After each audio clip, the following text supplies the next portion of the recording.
All right, here we go. And today I am joined by an old friend of mine, and it was amazing catching up. I know you're going to enjoy this episode as much as I enjoyed making it. But before we get into all that, got a couple things I want to throw over to you. First and foremost, huge shout out to Live Rishi. These guys make high quality CBD products, and it's easy for me to talk about it because I've been using them for years. Got to check out the tinctures. You want a good night's sleep? Hell yeah, that's a given. Check that out. You got some sore muscles and joints. The Rishi Rub. I've been using both those products for a long time. Jump over liverishi.com. Use the code word TABLE. Let them know I sent you. And we're going to hook you up with 50% off. Going to throw some love your way for supporting us. So 50% off. Great time to join the CBD train. And also, I got a new line of merchandise up and running. Jump over to waltzkitchentable.com. Look in the merch store. And guess what? The shit ain't going to lift itself. Check it out. Now, on to the show. Welcome to Walt's Kitchen Table, where I feature captivating stories from fascinating people. Today, I'm joined by a lovely lady, Christy. She is a lifelong professional and lover of photography.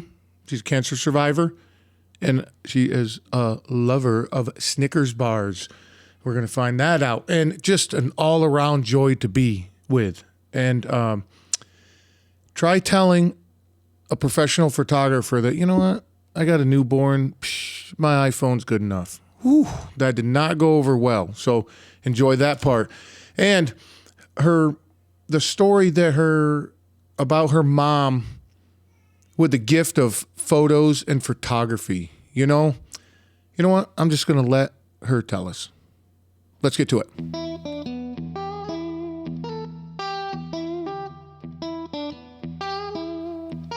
So in your profession, you've never been around any of this equipment? Is that what you're saying? Yeah, not like this. No. Never been on the radio? No. Somebody big and famous like you've never been on the radio? The world famous photographer, That's Christy it, right? Ward. The one and only, all wrapped up in one package. Nope, never been on radio. No. Well, you're still not on radio, though. Good. Yeah. But everything you say now is going to be all over the internet. Okay. So don't talk about your chocolate stash. Oh, man. Oh, man. Damn. Now you're going to have to move it. Right now, right. So can I talk about my mother's stash of, Snickers and Milky Way bars back when I was pregnant? Oh, hell my God. Yeah. Hell yeah. Now, were they full-size candy bars or the little? Oh, no. They were the minis. Oh, those don't count. Yeah, they do. When you eat a whole bag of them? 64 pounds worth, yeah. So you're blaming all 64 pounds on those candy bars? Nothing else? No, not all on them. Part of it was on the fact that for 3.5 months, I laid in bed because that was doctor's orders to save my baby. Oh, okay. And so the combination of Snickers and Milky Way bars and zero physical activity, I was allowed to get up to eat, and I was allowed to get up to shower and use the bathroom. That's it. Man, and no Netflix back then either, huh? No. What the hell did you watch on TV then? The A-Team. I watched the A-Team. Oh, my God. I loved that show. So I love that show, too. Yeah. And a flash just came across where a helicopter... I always remember this scene because nobody ever died. Do you know that in the A-Team? Right, yes. The TV show. Right. Nobody ever died. Nobody ever died. I watched this helicopter like at full speed crash into a mountain, fall all the way to the bottom, catch on fire, and everybody's walking out going... Yeah. And I'm like, oh my God, are you kidding me? Right, well, because this was the A-Team. Come on. Yeah. Oh my God, the A-Team. Wow. So did you have a remote, or did you yell at your husband to come in and change the channel? No, I would watch that show with my mother. A-Team? A-Team, yeah. Oh, okay. That, and she was way ahead of her time. She went out and found for me a book of geometric designs and got me colored pencils. Oh, that's great therapy too. Yeah, well, coloring books are all the rage now. Well, this was 37 years ago, 38 years ago. And she knew enough that if I kept my hands busy and I kept my creativity going, that I would not go as crazy as I might have otherwise. Well, that's, that's cool that you had that at that time, because now imagine if you did it at this time, you'd be sitting in front of Netflix and just vegging out, right? Amazon and Netflix. No, because there's only so much TV I can work. Oh, you're one of those? Yeah. And I was having this conversation with my husband the other day. I'm like in the show. I am so involved in the show. And so right now we're watching Poldark, which I have never seen before. The English show, right? It's one of them, yeah. Yep. And I'm like, Peter, we can only watch one of these a night because it gets me too riled up. Because they're sitting there like getting ready to. I'm like, no, don't do that. No, please. He's don't around do the corner. Don't go around the corner. That is awesome. So, good for you. Yeah. So there's only so much TV I can watch. So Val, we were watching Vikings for a long time. Okay. Amazing show. I've never seen it. It's extremely violent, blood, gore, but the production value and the storyline and everything is just an awesome show all the way around. But it's pretty heavy. Okay. So at night, we would watch one or two, depending on our schedule, right? Mm-hmm. Normally our schedule is we can get one episode of something in. And but she's like, I got to watch something a little lighter now to kind of diffuse me before I go to bed after watching. I'm like, what? Yep, I'm with Val. Yeah, no, I'd watch that shit. I'll watch any of that. Just go right to bed. Just like I could drink a whole can of caffeine and go to sleep. I could crawl into bed. And I could way back when. Not anymore. No, your metabolism's kind of an idle now. Oh, well, or something. If I drink coffee past like 2:00, I'm in trouble. Really? Yeah, really. And I used to drink coffee up till 10 or 11 o'clock at night. And then I'd crawl in bed and go to sleep. No big deal. Yeah. But I was 19, 20, 21, 22. You know. Yeah. Well, you're burning it at that point. I have a pre-workout. You know what that is? Nope. It's like a powder that you mix with water, and it kind of just jacks you up, gets you all wound up. So it revs you up for a short period of time. So like I'll take it and I'll drink it on the way to the gym. It's not like the E+ that Nicole Barone gets for me. No, mine's not all natural and all that. Like mine's more chemically. It's a legitimate company. It comes from a supplement company, which I've been using it for years. And I think the E+, what is that? Body what's her isogenics? Yeah. If I remembered that, it comes in like a little black tube, right? It's a little bottle about that big. Yeah. Somebody will correct me, but I think that runs more on a B vitamin type thing. Oh, you're thinking of the Ionic Supreme. Oh, I don't know that product enough, Although but the I E+ think also has B, but it's got caffeine, and I don't know. Oh, okay. It works better for me than coffee. Oh, of course. Yeah. Now, the stuff there that I use, I got a good buddy. He's a chemist. Ah. And for years, I'd get something and I'd send him the label, a picture of the label. Oh. And I'm like, hey, dude, what's up? He's like, dude, throw that in the garbage. That's all right. Do this, do that, And I sent him this. He's like, that's a good stack. And what that means, the ingredients are good. Right. So I'll take it, and 20 minutes after I take it, like my fingertips are tingling, my forehead's tingling, I can't feel my face. Oh, wow. Oh, yeah. People listening, if you know, you know. It's but then it's like 45 minutes and you're done. Okay. The product I use, there's no crash. And then that type of product is notorious of just making you go to the bathroom really bad. And this product doesn't. Okay. Yeah, because you try some in the past, you drink it, you get to the gym and you're in the bathroom for half an hour because it's just cleaning you out. And that's what No, you don't need that.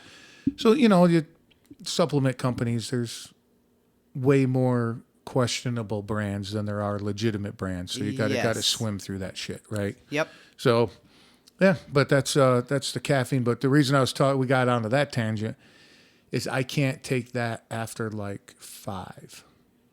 Yeah, or you won't go to sleep. Or I'll fucking 11 o'clock at night. I'm sitting there going, how come I'm not tired? Yeah. Usually I'm really tired by this time. But it's definitely a plus. I don't use it every time, but if I'm the what I usually say is when I get in the gym, my buddies are like, "What's up, dude?" I'm like, just waiting for my ass to catch up, fucking dragging. So, and they're like, "Oh, okay, all right." I said, "It'll catch up eventually," you know. But yeah, that's yeah, I'm a huge. I love being in the gym. That's always been a part of my life. So. Yeah, not me. I swore, maybe 20 years ago. You're done? I'm done. Because what I would do was I would invest. I would pay the joiner's fee. And Well, yeah, because then you keep it open for guys like me. right. And then I would go for about 4 weeks, and then I'd slow down. And here I've paid the fees, and I'm not even using it. And I did that countless times.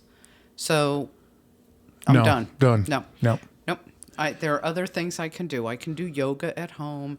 If I ever drag my bike out of the basement at our apartment complex, I could ride the bike. I can go walk. I mean, there's other things I can do. Walking's probably one of the best things for you. Yeah.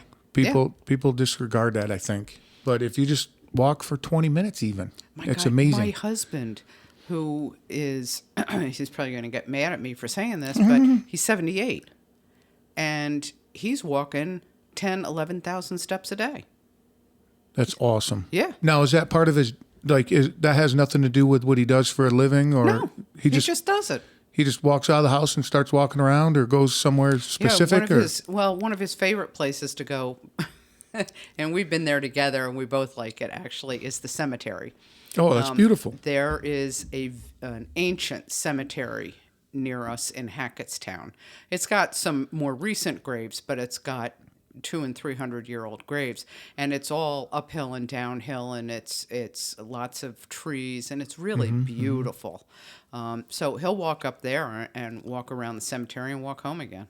What's nice, when I ask people in the past why they like a cemetery, no pun intended, Right. It's peaceful. It is. It's quiet. It's beautiful because most cemeteries are designed to be pretty, Yep. you know, and no traffic. And no traffic. And The cars, when I say traffic, I mean cars zipping by you at 50 miles an hour. But here is the other thing over the course of the last 11-ish months.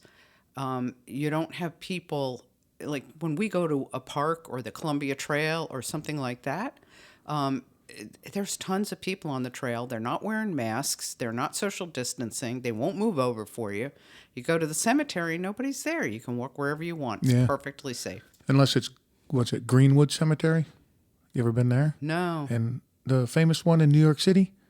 No. I don't know if you can get in there anymore. I've never been there. Yeah, that place is cool. Oh, it's okay. got, my theory behind cemeteries, I completely understand the history behind them with the religious beliefs, and you put, in the ground, and this is what we do.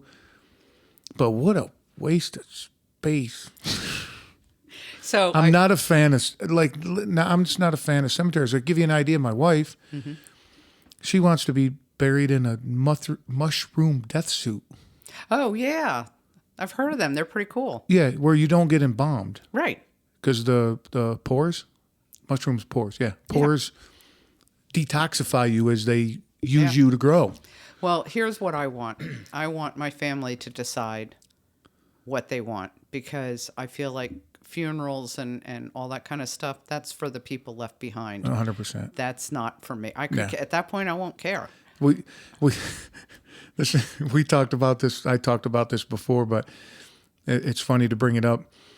People are like, "Oh man, you feel bad if you pass away, and your wife, starts dating somebody else." I go, "What the dude?" I'm not gonna care. I go, I could pass away and she could go out and jump in the car with somebody and start getting after it. The fuck does it matter to me? I'm not around. Right. Yeah. Who cares? So I had to laugh. When my mom died, well, she used to tell this story of her father, and somebody came from the local cemetery. Both my parents are from Cincinnati, and somebody came from the local cemetery and was trying to sell my grandfather plots. And my grandfather, with his sense of humor, was a kind of a Casper Milquetoast kind of salesperson. And Casper Milquetoast? Yeah, like a snake oil salesman? No, not at all. Somebody kind of wimpy. and didn't know how to put himself forward. And Oh, I've never heard that phrase. Yeah. Is that an old? I mean, is that an older phrase? I guess. I guess I don't know. It was What is it again? Casper Milk Toast. Casper Milk Toast. Okay. So the all right. salesman was a Casper Milk Toast kind of guy, and my grandfather was not at all. And my grandfather gave me a really hard time. He's like, "Well, I'll consider buying a cemetery plot if I can bury him too deep." And the guy's like, "Well, I don't know if you can do that, right?"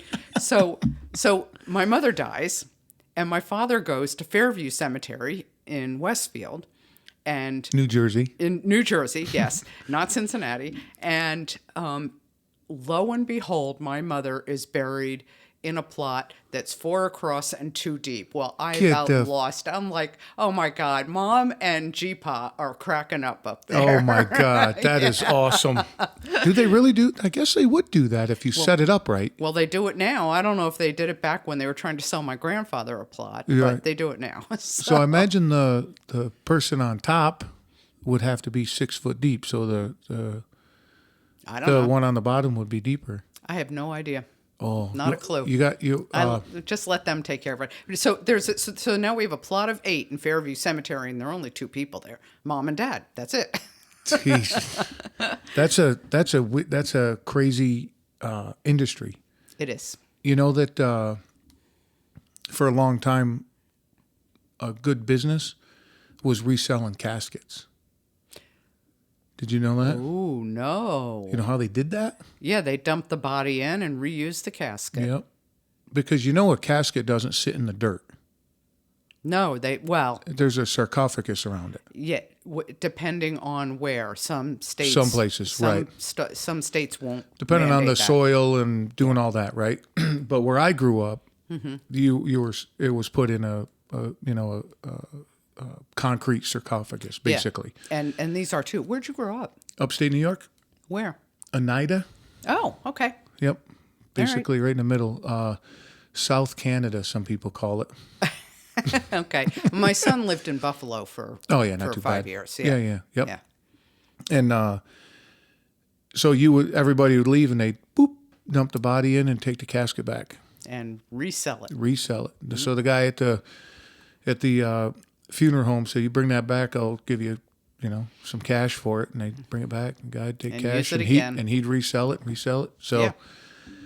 But every business and every industry has that type of underworld. Yes. It has Yeah. to be. That's what makes the world go round. Well, I wish it wasn't, though. Well, yeah. I know. But I deal with that stuff every day too. So Oh, I do you? see, Okay. I see that underworld and that underbelly all day long. Oh. And it's not a bad thing. It's a good thing. It's how people make a living. Well, it depends on the underbelly. I agree with you on that. Yes. Some of it can be not right. Pretty horrific. Yeah. But the stuff that I see, people are just trying to get by. They're just trying to do what they need to do and make a living and pay the rent and keep the refrigerator full, you know. When it comes to crime and all that, of course, I don't agree to that. But Right. you're doing little side deals here and there. And, hey, instead of paying you on the table, I'll give you cash. You know, all that stuff. People do that all the time. All the time. I mean, All even the in time. your industry, how many times somebody give you cash instead of... People would rather pay me, not all, but some people would rather pay me cash and not have to pay tax and, That's tough have to- it off the books. Yeah. I can imagine, because when I was in business, we did that as well, 1 or 2 a year. All right, take the cash and, have a good time with it, but you got to keep that up on You up know and what? up. I Sleep good at night when it's on the up and up. And I wind up, if people pay me cash, I wind up putting it on my books anyway. Yeah. I just, there's something about it. I don't know. Well, people are probably wondering what the hell you do for a living. Oh. We haven't talked about that. We talked about the fact that I'm a world famous photographer. Oh, that's right. Yeah, but people are just tuning in at that time. Sometimes they're not paying attention. Oh, I see. Well, at first they're like, world famous photographer. What's her name? Oh my God. But you've been doing that a long time. Well, it depends on how you look at it. Time's relative, right? Well, and I've had a camera in my hand since I was about 5, and my parents got me a black plastic Kodak. And when I was little, the 2 things I always took pictures of, I have scrapbooks full of these things, family and flowers. That's what I took pictures of. That's cool. I've always had a camera in my hand. But How Hard to make a living with taking pictures of just flowers, huh? Well, I never tried it.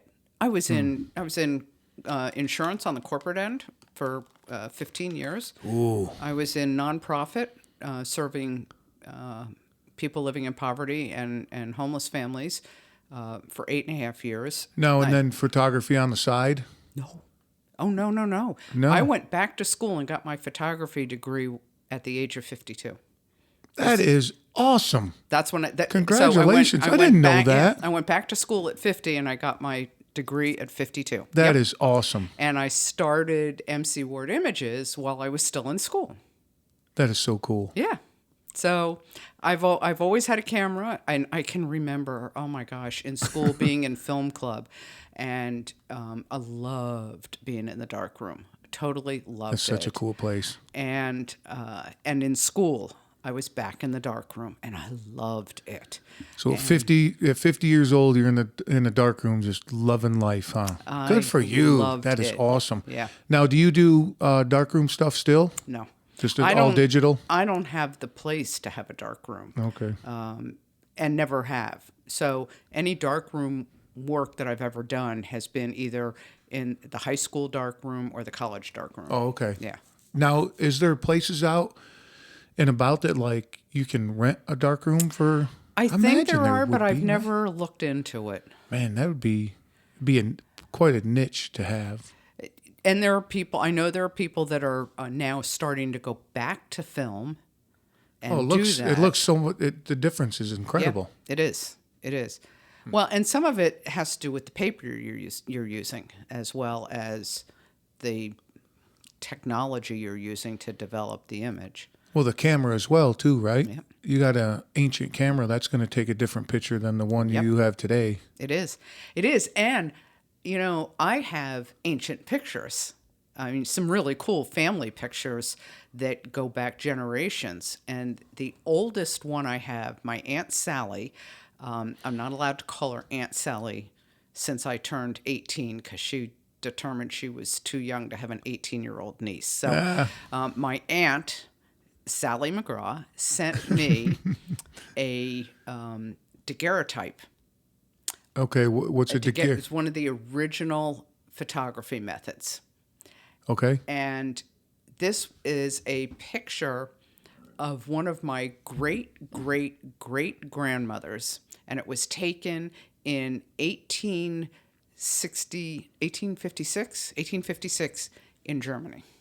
Holy man. And so she took it, it's about that big, probably 3 inches by 2 inches, maybe. That's as big as the picture. Yeah. The picture's that big. And it's in a little frame, and she put it in a shadow box for me. So I have that, but I also have a frame with 11 oval cutouts in the mat filled with 11 pictures of 11 different babies, all in the same christening gown, and it's my grandfather and all his siblings. So there's 12? There were 11. Total of 11. Total so your of 11. grandfather and 10 siblings. Yep. So the pictures go from 1899 to 1919. That is so cool. So, I have stuff like that. Yeah, that's cool to look at. I like historical stuff or, the older stuff. Well, and when you can look at it and say, I knew these people. Yeah. There's a bloodline, right? Yeah. Have you been over to the Thomas Edison? Not in years. God, what town is that in? Orange? It's in Orange. I think it's in East Orange or Orange. I can remember my mom taking me when I was a little girl. Oh yeah, because I drive by it all the time. Now it's like driving by ShopRite. I don't even think about it. It's just eventually you blind to it. Okay, no, I remember my mother taking me there when I was a little girl. Now, is that the big black thing that you see on the tracks? Remember, I haven't been there since I was a little girl. Okay, if I saw it, if I remember it right, it's like a building on tracks, on a circle track. So he would be able to turn it for the sunlight or turn it for the light. Okay, so now you've got me. I've got to go. Yeah. I have to go back. Yeah. I've never been in it. So it popped in my mind when you're sitting there talking about it or just talking about photography in general. I'll have to go. I Yeah. took a photography class in high school. Oh, I loved it. yeah. I love taking pictures. I know you do. Oh yeah. You should Yeah. see my wife always picks on me about how many pictures I take, and and then now, with the technology, every phone has a filter on it, and then you can get these apps and do all sorts of crazy things with them. Yep. And I remember in high school trying to figure out double exposure. Oh, You know, and whoo, you did that, and that was like, woo, you're the man. That was very cool. Yeah. Very Now it's cool. like, psh, whatever, dude. Look, I got an app. Is that an app? I got an app for that. Yeah. So technology, I think everything comes around full circle, I believe. Mm-hmm. So you're talking about those cool pictures of your grandparents, right? I'm talking about the nowadays with just everything's on an app, right? And I think that I'm seeing younger photographers buying older cameras. On social media, I follow these guys, Right. And then they buy older cameras and go to the dark room or buy certain types of film and stuff because they're looking for this image. I could probably do that on the little filter of... You probably could, but it's going to be art. different. Yeah. Right. It's the art of it. Yeah. I always found that extremely fascinating, what people can do with the camera. And then, because I follow a half a dozen photography people on Instagram. I'm shocked. Yeah. And like some of the pictures they capture, you're like, holy, that's just amazing. Yeah. And then they write about what it took to capture that picture. I just posted one, I don't know if you saw it, but it was a tree and the branches looked like fingers. No, I didn't see that. And it was wrapped around the moon. And it looked like the fingers were like... Oh, now I got to go look for it. That is so cool. It looked like the branches were holding the moon up. Oh, my gosh. And then you read... What did you take it with? I didn't take... No, I got it off one of these photography sites. Oh, okay. And I always... Being a creative, I've always been creative. Mm-hmm. So anytime I do that with pictures, I always, photo cred, stole this off this dude or this lady's Instagram. Because that's just... Would that everybody did that. Huh? Would that everybody did what you do and give credit where credit's due. No, shit, you could take that on any subject other than everything. Yep. Absolutely. Look what I did. If I just saw that on somebody else's page. Right. That's it, that whole social media thing. Did you see Social Dilemma? No, I haven't, because we don't get Netflix. What? What can I tell you? What? Listen, we Shit, went for, one of the few... a couple of years where we didn't even watch TV for a while. Oh, yeah? Except the news. We would watch... Ugh. What the hell you want to do that for? We would watch the News Hour on Friday nights and listen to Brooks and Shields. What's Brooks and Shields? Two political pundits, but reasonable, who would have a discussion about what went on during the week. Oh, okay. And all actually, right. Mark Shields just retired, so now it's Brooks and I can't remember the Somebody other else? guy's name. Somebody else, and a good guy, really good to listen to. Yeah, but so we didn't even have. We had TV, but we just didn't watch very much of it. But we have. We do watch TV now. We've started watching again. We have Amazon, but I don't. What else you need? I don't know. Listen, I've thought about Netflix because there's, like Schitt's Creek has got great reviews. Yeah. There's a bunch of stuff on Netflix that that I would be interested in watching if we had it. So we might get it. Now, the thing with Netflix, what I enjoy is the Netflix originals. Oh. So they have their own production team, they make their own movies and TV shows, and a lot of those TV shows are awesome. Some of them you're like, what the fuck is that? We just got drawn into one about ballerinas and a ballerina school, and it's like a car wreck. I had to see it through. Like, I committed to it, and I shouldn't have, because then it's one of them things that just ended, and you're like, was it a series or a movie? No, they're all series. Oh, okay. Yeah. All right. They do make a ton of movies. Like, you can go on Netflix and actually go to Netflix original category and just look at Netflix original movies. And Amazon has originals too, but we've never... Oh, yeah, those are awesome too. Are Do they? you like detective stuff? Oh, I love it. Are you kidding me? Okay, so you got Amazon. Yeah. It's on. You got Prime, I imagine, right? Yeah. Yeah. Bosch. Bosch. Just watch Bosch. Okay. And there's, I don't know how many seasons. If you like, and it's from the books, Bosch. Okay. Yeah, I love detective stories. Oh, you'll love that. you We are kidding me? When I was totally a addicted to kid- that show. When I was a kid, it was, and even as a young adult, detective stories were. I mean, that's what I watched. I loved them. My mother I'm a loved huge them. fan. Huge fan. Yeah. Longmire. Oh, that's on Netflix. No. That's on oh, no, you can get some of that on Amazon, I Okay. think. Longmire. Ooh, that's a good one. It's about the right. guy out west. He's like in Montana or something. Okay. But he's a small town sheriff and you know, he gets into trouble and all the fucking trouble. You know, it's basic shit, right? But you know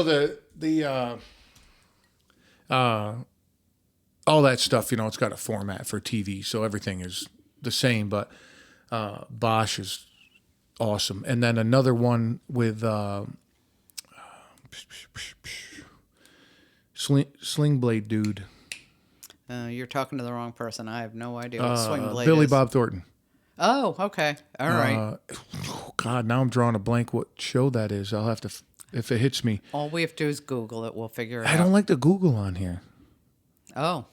Because then we don't have anything to Oh, talk no, about. I don't mean Google Oh, right yeah, yeah, now. I yeah. mean after. God, what the hell is the name of that show, though? Now, but Billy Bob Thornton's just fucking, he's just awesome. Yeah. I love anything he's in. So if you like detective shows, the one with Billy Bob Thornton and, Goliath? No, something like that. I'll find it. Anyway, and Bosch is just Okay. yeah. Once we get through Poldark, then we'll start looking at Bosch. Bosch, yep. And the guy that is the Titus something is the guy's name, the actor in it. Okay. He reads the audiobooks for the real book. So the TV show's based on the book, Bosch. Okay. All right. And he plays Bosch on TV. So but he really knows what he's doing. He really knows what's going on with that Okay. show, but he does such a. And every time I see him, because, you know, like you think of a detective or something, and in our minds, you're like, okay, he's 6'6" and muscular, and you know, he's just good looking, and you know, and this guy does an amazing job, but he's like built like a fifth grader, and he's just weird looking. So. If somebody's listening, they disagree, that's fine. But he does he makes that fucking show. Yeah. Yeah. Okay. So jump on that, Bosch. Okay. So, yep, that's those are I think that's the ballerina one. That was don't watch that. Don't watch it. Okay. I can't eat Pretty Little Things or something like that. That's on Netflix though. But Pretty Little Things was that the one with Abby Breslin in it? I think so. Oh, okay. What else was she in? Because I think she was the main lady, the maitre d' lady. She's an older lady? No. Abby? No, Abby's like in her early 20s. She might be in that one. Yeah, no, when she was a little girl, she was nominated for an Oscar. And I'm like the worst person to remember Awesome. names of books, Everybody movies, listens like anything. pointing at their radio and naming it. And, No, I can't. Don't, you know. Yeah. I can't remember the name of it. But anyway, I thought she was in Pretty Little Things too, but maybe not. Is it pretty? Yeah, it's something like that. It's called Okay. something like that. It's about a ballerina school, and they can either dance or act, and I don't think they can do the same because these people, it's fucking their talent. When you watch them dance, you're like, Jesus, what? Blows your mind. Yeah. And then they're acting, and you're like, oh, yeah. Maybe not so much. Why don't you just kind of stick to dancing? But, and the other one I was just going to ask you about, it's on Netflix, Cobra Kai. Nope, never heard of it. Remember the Karate Kid? Oh, yeah. It's a TV show spun off that. Oh, So okay. LaRusso, the young kid that, the quote-unquote good guy, Right. he's like super successful and owns all these car dealerships and like really well off and all that. And then Is he doing the waxing too? yeah. He teaches them. The acting is fucking horrible though. I can't watch it anymore. Okay. I had to stop. I was just like, I can't. but it's getting like all sorts of crazy reviews and but Queen's Gambit. You would I love hear that. great things about that. That alone was That's- worth having Netflix. Is it? Okay. And I think that's a Netflix original. Okay. Yeah, I've heard great things about that. And it sounds like it would be right up my alley. Val and I were like up until like 2:00 in the morning each morning. Like, Oh my just we God. were so addicted. We just wanted to see the end of it. Okay. And it's like a book, right? You're reading a book, and you're like, I can't put it down. Right. Motherfucker, I got to be it's gonna be- careful what I'm reading at night before I go to bed. But then you got to like check with yourself and be like, that's going to be at the same spot when you get back. But it's like, no, I But got to it's not find the out. same. I know. I'm reading a book now, and it's hard to. I sit there and my eyes will start, my eyelids will start drooping, and I'm trying to read it, and it's like, I want to read it. I want to see what happens next. Sometimes at night, I will deliberately read books that I've already read because I know what's going to happen. It's no longer a page turner. And as I start to fall asleep, I'm fine with putting it aside till the next night.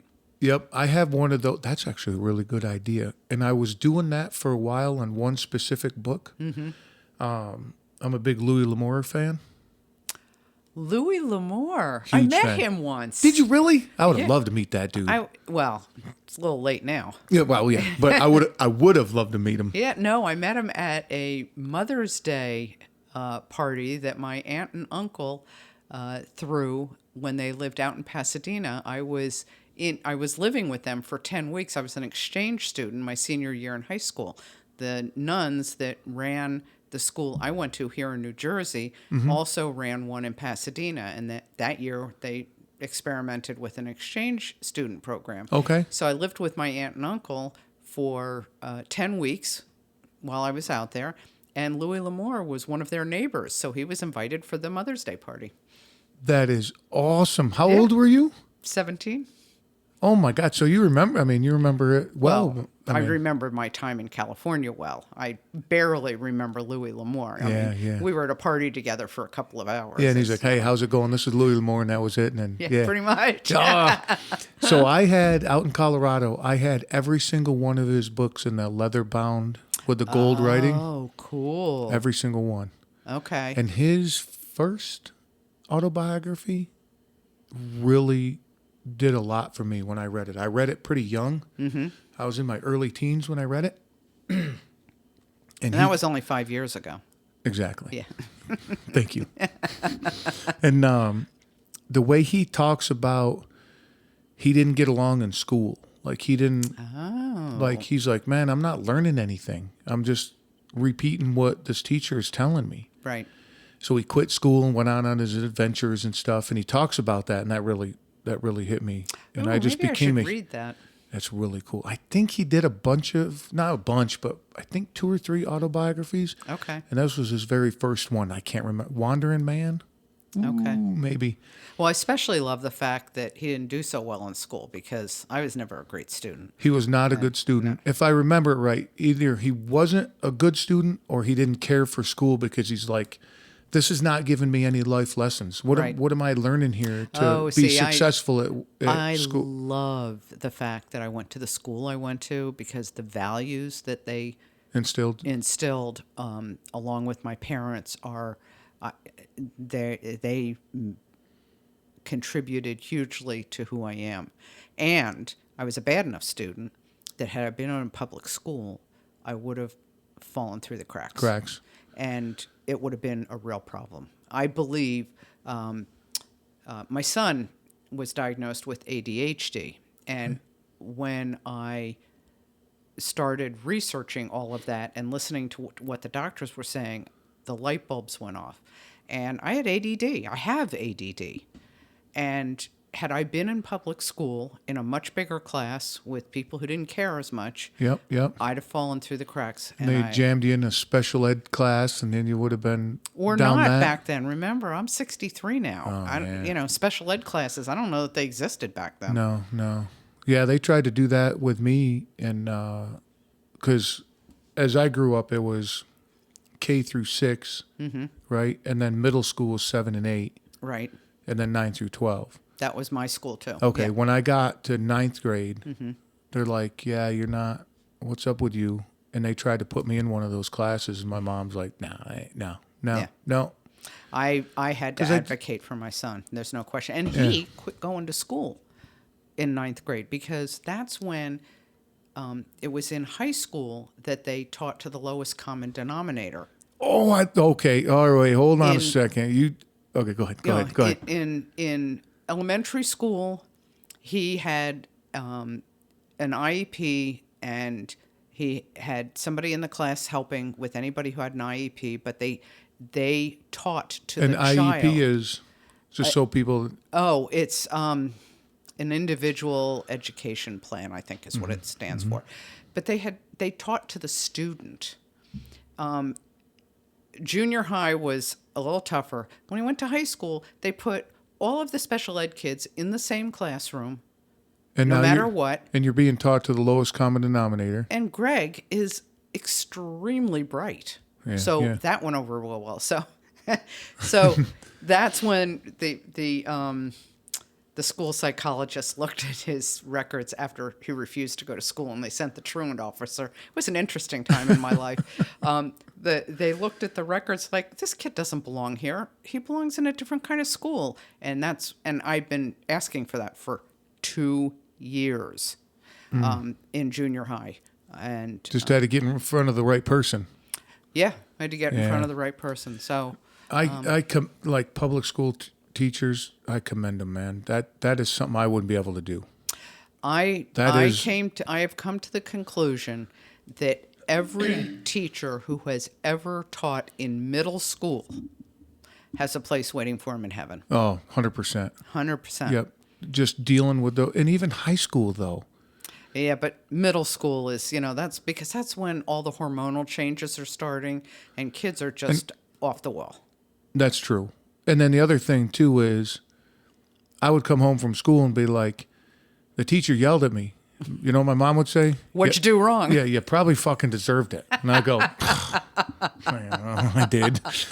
But now you hear the horror stories. I don't have kids in school, right? But you hear the horror stories of the parents coming to the teachers.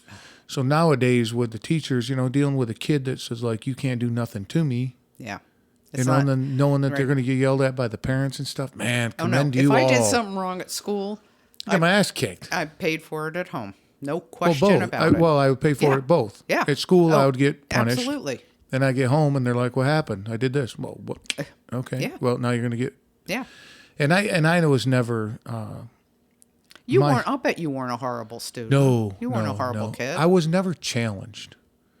It took me a long time Yeah. to figure that out. So like, I had B's and C's and B pluses and all that. Mm-hmm. And my mom's theory was, you carry a passing grade, and other than that, I don't Yeah. care what you're doing. In a way, that's shorten it up, but Yeah. that's how I was dealt with growing up. Yeah. But in school, I was never challenged. You know what?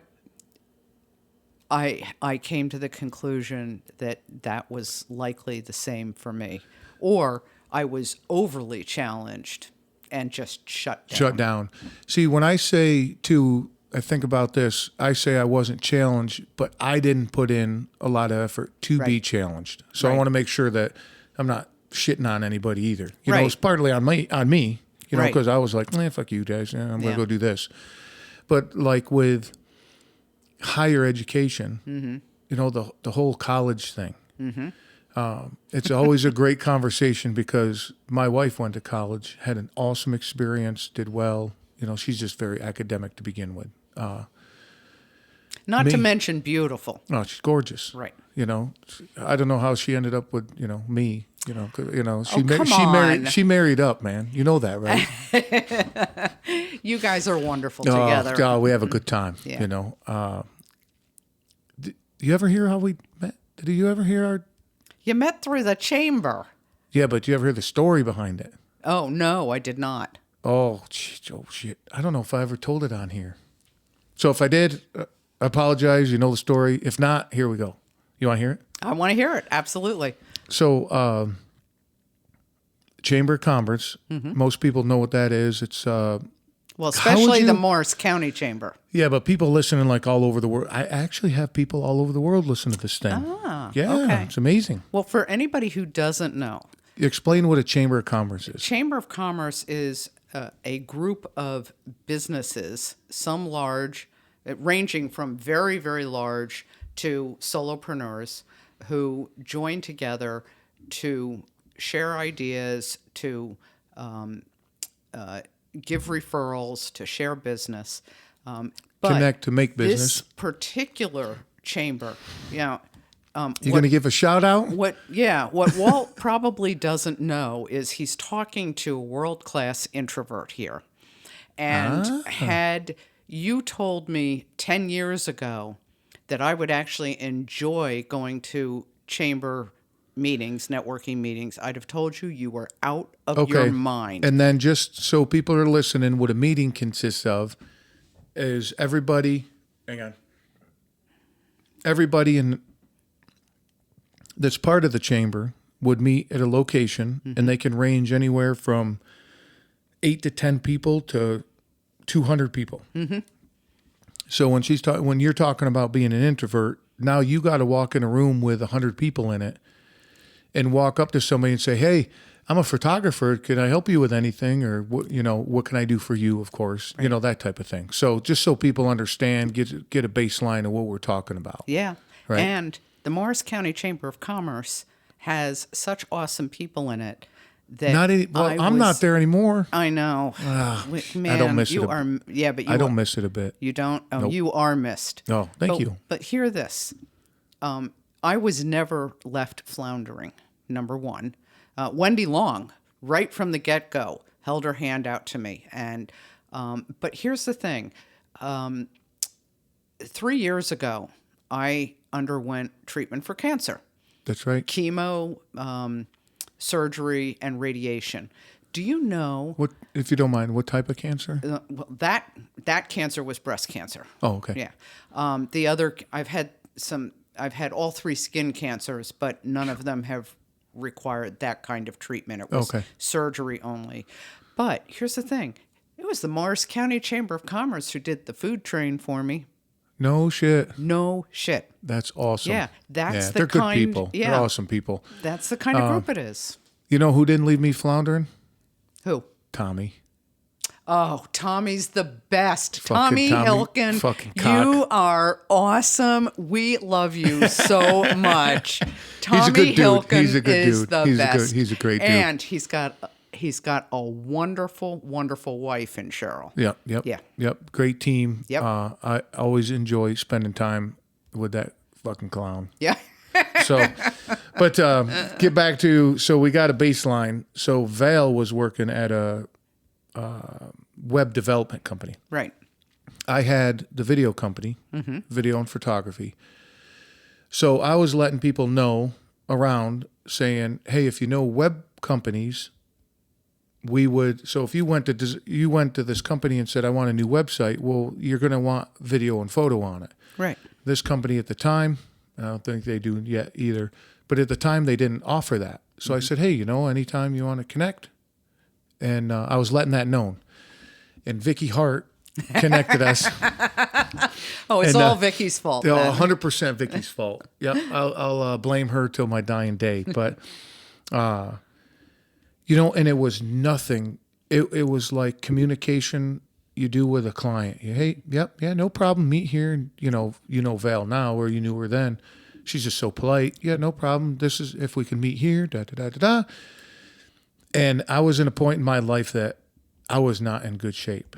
Physically, mentally, spiritually, I was not in good shape.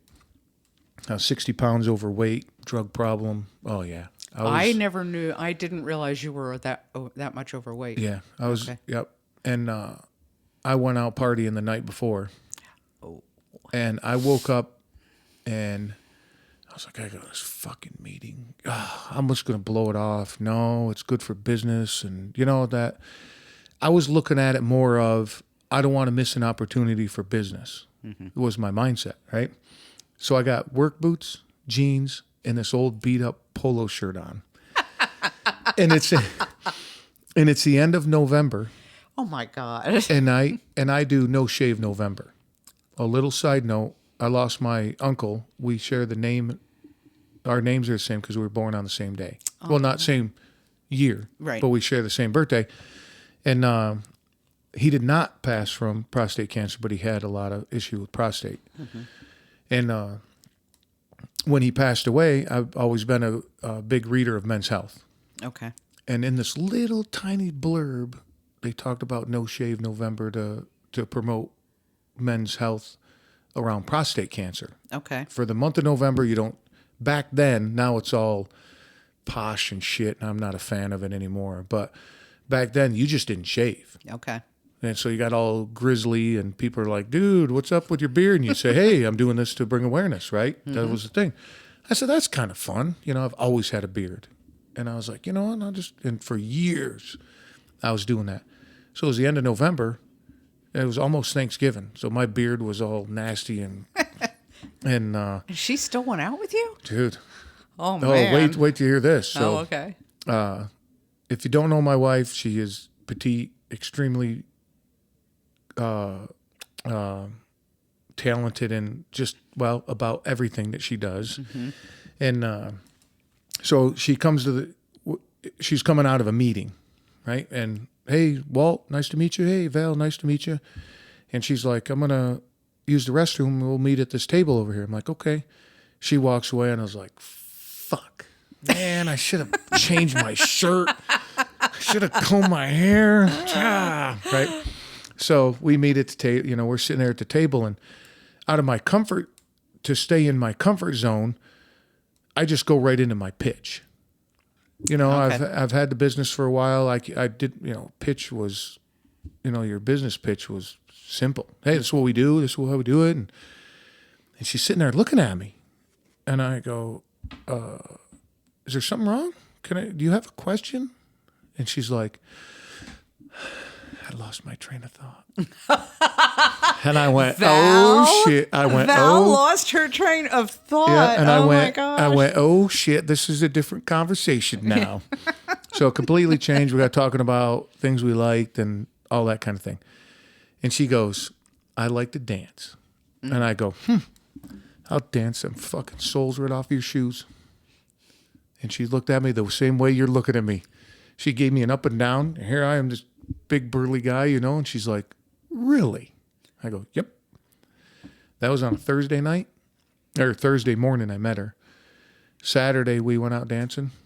Been together ever since. I took her to a country joint that's not around anymore. Okay. And we walked in, and it was... Not the one in Watchung. Yeah. Colorado Cafe. Interestingly, before it was Colorado Cafe, I can't remember what it was, but that's where my youngest sister and her husband had their wedding reception. Oh, no shit. Yeah. That's a big place, man. Yeah. And that was my quote-unquote hunting ground before I met Val. So I was comfortable there, right? Yeah. We go there on Saturday, and it's butt to nut. It's so fucking packed in there. Mm. We walk up to the front door, and the guy recognized me at the door. And I was a doorman for 10, 12 years. Okay. And I turned to Val, and I said, you can try to keep up, or you can hang on to the back of my shirt. And she's like, oh. And I felt her grab my shirt. Okay. And it's just, I went through the crowd. Mm-hmm. I got to the dance floor and waited for the right song to come on. Mm-hmm. Put her on the dance floor and started swinging and jitterbug. And she could keep up with, she's talented dancer. Yes. She could just keep up. And we got yelled at multiple times because we had to make room for the line dancers. Oh, gosh. And I just went, and I'm holding up my middle finger, and I'm just went like that to the DJ booth a couple times, and the bouncers come over like, dude. I'm like, man, it's a dance floor. Well, he's like, yeah, but the line dancers. I'm like, motherfuckers. But that's how we met. And the rest is history. The rest, they say, is history. Yeah. Now married 4 years, got a baby on the way. That long? Yeah. Wow. And I can't wait to meet this baby. Oh, my gosh. Me neither. Yeah, I'll bet. This morning, laying in bed, and she's like, oh, my God, look, or feel. And she grabs my hand and portraying like that far, and I'm holding a knuckle up on my thumb. You could tell it was the heel of a foot. Yeah. And I was like touching it. And I'm like, holy shit. So that, That's so cool. It's so cool. That is right? so cool. It'll be even cooler when you're pop out. holding the baby. Yeah. The We have whole baby. We have a doula. Oh, Do you know okay. what a doula is? Mm-hmm. Kind of, for people that don't know, it's kind of in the category of a midwife. Right. Right. And she has been priceless to Val since the beginning. Val loves her. I met her a couple weeks ago, but then we had a class not too long ago. She's a little fucking bulldog, man. I love her. She's like 5 feet tall, and she don't take any shit. And I'm like, yeah, you're my personality, And she said the same thing. She goes, wait till that thing pops out. Yeah. And she uses different lingo. Me, I use my own lingo. But she goes, wait for that thing to pop out, and you're holding that thing. Yeah.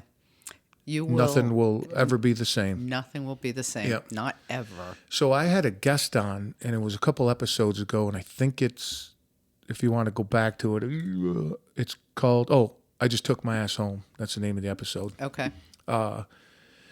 We got talking about the universe and how big the universe is. And It's pretty damn big. Yeah, it's kind of big. And so I said, really, we're a fucking not even a grain of sand, how long we're on this earth and how little we are. We get into that. And I said, hey, man, when's the last time you realized you ain't just shit in the universe? Yeah. And he goes, when I watched when my son got born. Yeah. I was like, what? Yeah. I did not expect him to say that, And then he went into it, and I was like, holy shit. That's when you realize you ain't nothing. Yeah. Yeah, crazy, There is right? nothing like having your baby in your arms. And whether it's a baby that grew inside you or your loved one's womb, Yeah. or a baby that you've adopted and has grown inside of your heart, it doesn't matter. Doesn't matter. There is nothing like holding somebody you love in your Like arms. that deep of love, though, right? Yeah. Yeah. I'm excited. Yeah. We don't know we're gonna have. Somebody asked me if we're gonna have a gender reveal party, and I said, yeah, when it's born. When it's born. Yep. If it's got an innie or an outie, we'll know. So this is how I learned that I had a baby boy. The nurses asked us what the child's name would be if it was a girl and if it was a boy. And it was a section because I had a, if Greg had been born naturally, we both likely would have died. So it was a planned section. So when they started pulling the baby out after I was cut open, they started singing happy birthday. And when they got to the part with the name, that's when I heard Gregory, and I knew it was a boy. So as they're performing the surgery, they said, "Hey, so if it's a girl, what do you name it? If it's a boy, what are you going to name it?" So as they timed it, they're like, "Happy birthday, Gregory!" How fun is that? That was really cool. They wanted to be the first ones to sing happy birthday to every baby they helped deliver. That's really cool. So Greg's first time hearing happy birthday was from the nurses in labor and delivery at Overlook Hospital. That is really cool. Yeah. Isn't that amazing, though, with technology and science now? 100 years ago, you would have died. Or I would have lost the baby. And actually, my OBGYN made it very clear that if I started hemorrhaging one day, I hemorrhaged 3 times. And was in the hospital. He said, if you start hemorrhaging again, I'm going to take the baby because otherwise you'll both die. Yeah. And my mother lost quite a few babies. And one of the babies she lost was due to placenta previa. What is that? That's where the placenta is at the base of Yep. And so the weight of the baby is pushing it out. Yeah. And my mother lost one of her babies through that. Dude. So, and that was only maybe 27, 28 years before I had it. And so, they've come a long way. Yeah, it's crazy. But hers was pretty sudden. She started hemorrhaging, and that was it. That was it. Thankfully, she stuck around. Yeah. I was going to say. Because otherwise I wouldn't have been born. I was going to say, obviously, everything turned out well for her. But Yeah, because I imagine their theory is a mother can make another baby, but well, if you have to choose, right? Well, it wasn't a matter of choosing. It was a matter of if I started hemorrhaging again and he didn't take the baby, we would both die. Could be gone. Yes. Oh, I see. Okay, so Yes. that's really not a choice. No, Yeah. it wasn't a choice. But you know what was so interesting for me is I knew I'm laying on the gurney in Overlook Hospital, and I just knew everything was going to be okay. I was so calm, so peaceful, so sure that this was going to work out and that I was going to keep my baby and I was going to be fine and the baby was going to be fine. I just knew in my soul, in my heart. Oh, that's awesome. That it What a was good gonna feeling, be right? okay. You just felt Yeah. warm about it, right? Nobody else felt like that, but I did. Well, I just think, and of course, it's been going on for millions of years in life every day, from bacteria to elephants to whatever, all shapes and sizes. But when it's yours, Yeah, when it's yours. it's different, right? So when it was crazy, it was right around Halloween too. We go in to get an ultrasound, right? And it was one of the, I wanted to. We decided that I would be at the milestone ones because I had to work and do all that, right? So I couldn't be at every single appointment, and there's really no reason for me to be at every single appointment. And so Val sits down, and the lady, does starts with the ultrasound, and I'm looking at the big screen TV, and of course you see all the movement, right? And out of fucking nowhere is a skull, a straight up skull. I was like, what? What the? What? And I look at the lady doing the ultrasound. She goes, calm as could be, goes, yeah, not a lot of chub on it right now. So you're going to see a lot of skeletal structure. And I'm like, all I saw was a skull. That was creepy. And that was your kid. That was like, that's my kid. Yeah. But I consume information better through audio. Oh, and Okay. I'm visual.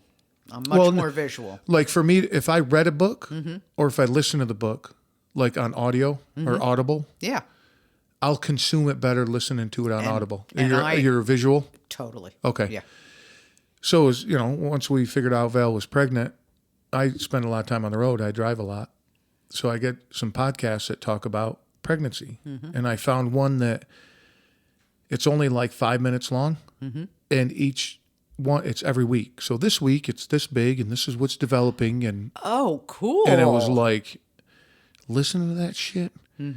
There was one, again, this kind of stuff completely fascinates me. I love this kind of thing. There was 1 week, and it's along pretty late, where now what's starting to develop is, they have a scientific name for it, but it's basically a soapy-like substance that goes around the air sacs in the lungs. So when the baby pops out, breathes its first breath air, all those air sacs don't stick together. Oh my gosh! Right? How cool is that? And I'm sitting there going, really? But that's happening, in like 2 weeks, a spine was developed. And you're like, what the fuck? Yeah, It's crazy, right? Mother Nature's is amazing. Ooh. So it was just cool. Every week I'd hear those little tidbits. The kidneys are this, the stomach's doing this. Up until recently, the eyes have no color. They're completely white. Okay. The baby can see, but there's no color, and the hair is completely white as well. In the DNA, Really? at conception, the hair color and the eye color was determined. Right. At conception. But it doesn't turn color until almost birth. Huh. And Okay. it just like little things like that. I'm Yeah. like, I just eat that What up. I love that color kind are of Val's eyes? brown. Okay, so the baby's likely to have brown eyes. Yeah. Okay. I don't know if, let me see if I got this picture. You're gonna just get it. You're gonna go on.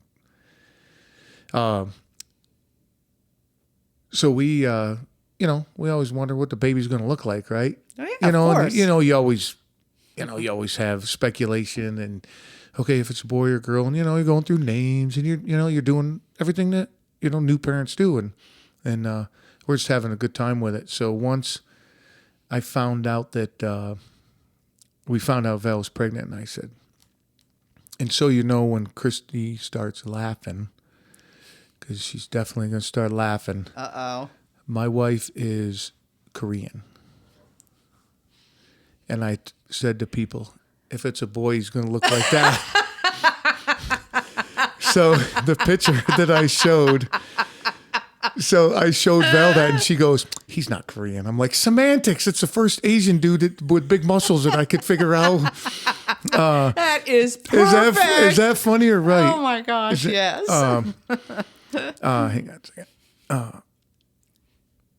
So it's, if people are probably like, what's the picture looking like? It's the guy from an old movie with Jean-Claude Van Damme, and I think it was Bloodsport, and he's the bad guy. Yeah. Basically. And he's just in. And it's Val in a guy's body. Yep. Yep. He's Asian looking. He's good looking. He's a good looking guy. Yeah. He's always a And good looking. Val's I've always beautiful, thought. so. Yeah. And what? My chopped liver over here? Well, you're providing the muscles. Oh, okay. All right. No. No, you're not chopped liver. You're a very handsome guy. I was digging for a And compliment. I was digging know for it. You know I know. it. It took me a long time to accept that. Did it? Yeah. Oh. Up until a couple of years ago, even when I met Val. Oh no! I was like, I've taken so many pictures of you. Are you yeah. kidding me? Yeah. And You're- of course, people tell you that, but some people have a hard time with compliments, right? Yeah. Yeah. So somebody will say a compliment, like, yeah, whatever. But I've learned if I gave you a compliment and you accept it, like truly accept it, Yeah. that's a gift you're giving me. Yes, that's true. Because now you're like, oh, thank you, I appreciate it. And you're like, oh yeah.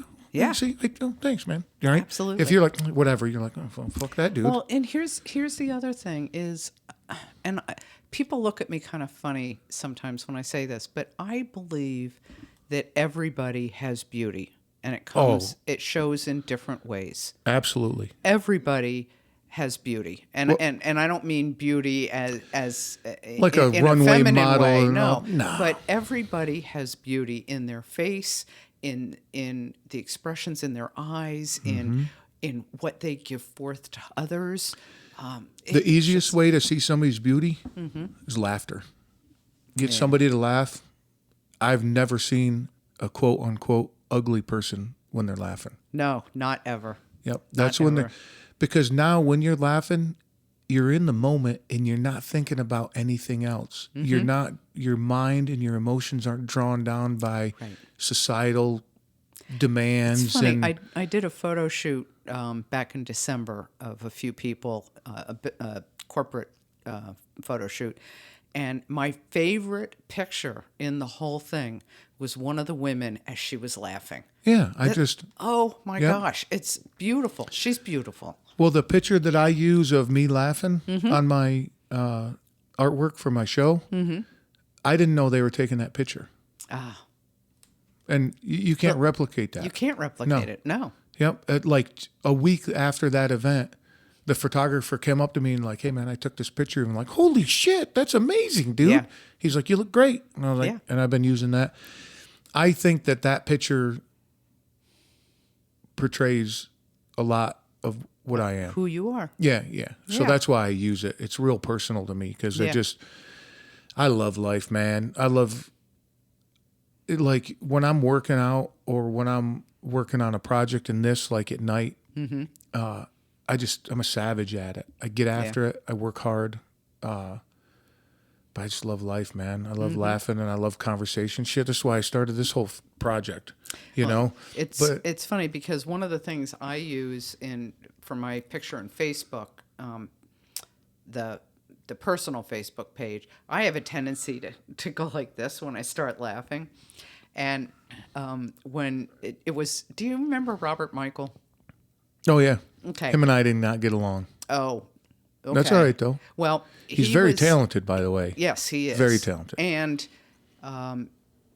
2017, so this was 2016. This was before I was diagnosed with breast cancer. He did... I know what picture you're talking about. Yeah. He did a series of pictures. He was offering headshots in exchange for a donation to the American Cancer Society I remember that event. in October. And I have a sister who's had breast cancer. And interestingly enough, we have no history of breast cancer in the family. None. Zero. I've got 26 first cousins alone. Nobody's got cancer. Jesus Christ. I know. And my sister had was diagnosed with stage 4 breast cancer. She's still around 15 years later. God bless her. But she and I, she tested positive for the BRCA gene, and I tested negative, so I figured I was safe. But I would always do stuff like this in support of my sister. So he photographs me, and that's the one I use for my personal Facebook pages where I'm like this. Yeah, yeah. And, oh, by the way, it was a year later I was diagnosed with the breast cancer. So Holy Christ. 2 entirely different breast cancers at 2 entirely different ages. She was diagnosed when she was 40. Isn't that crazy? And no history anywhere in the family of breast cancer. Go figure. Well, now, do you think that that's a lifestyle or an environmental thing? Has to be, right, at that point. But we have 2 different kinds of breast cancer. Yeah, but what I'm saying, though, is it's not genetic. So it's it's environmental or lifestyle. So it could be something that you've been consuming for a long time, or something that you're exposed to for a long time that you don't know of, right? Yeah. I mean, we're exposed to shit we don't. We don't know. You know, like I found out not too long ago, a drop of seawater has 10,000 viruses in it. What? Yeah. I mean, your skin is covered in bacteria and viruses. You know that, right? Yes. It has to have it. It has You to. would not be alive if it didn't. You know, Right. it's a whole working thing. So with that, okay, so it's not, you don't think it's genetic, right? So We know it's not. Right. So now something that you did when you were 17, this thing is projecting in a straight line, and something just kicks it off course by a fraction of a degree, but 30 years later, it's 45 degrees off course. Yeah. Boom, you got cancer. Yeah. Right? So you'd never know. And it's something you would never even have saw or never even have thought of, right? I mean. So, but here, she was 40. She's 7.5 years younger than me. She was 40 when she was diagnosed with one kind of breast cancer, and it was stage 4 by the time they found it. Oop. I was 60 with an entirely different kind of cancer. Yeah, that's what I'm saying. I bet you, because my mom, she had colon cancer. Oh, ouch. But she didn't, as far as I know, I'm to the understanding that she did not pass from colon cancer. She passed from it just fucking tore her up. Getting it operated on in the radiation and going through all that, it just tore her up, and she couldn't recover from that. How long ago did you lose your mom? A year ago. I didn't know that. Yeah, November, a year ago, November. Oh. Yeah. Ma Blau, OG. I call her OG. Because I remember seeing your wedding pictures and you talking about Ma Blau. Oh, yeah. She taught me how to dance. Yeah. She taught me a lot of things. I didn't realize she had passed away. Yeah, thank you. I'm really sorry. Oh, thank you. But yeah, that's, and how I honor her is living my life. Yeah, because that's what she would want. That's what, when she was sick, there was a time I was out, because I love playing poker. And shocking. I was out playing poker, and I posted it on social media somewhere, and somebody got upset about that. Mm-hmm. What, that you were playing poker? My mom was up in Vermont sick, and I'm out fucking around. Where in Vermont? Jay Peak, way north. Okay, my sister lives in Middlebury. I have no idea where that is, but it's halfway up the state on the western border. Yeah, Jay Peak. My brother can see the Canadian border from his backyard. Yeah. I mean, you're right there. No, Middlebury's 45 minutes south of Burlington. So. Oh, yeah, And so they got, they made some comments, and they told my mom too, and everything smoothed out very quickly after. But I talked to my mom, and I said, what's up with that? And she's like, I fucking loved seeing that. She goes, there's no reason for you to sit around and worry about me.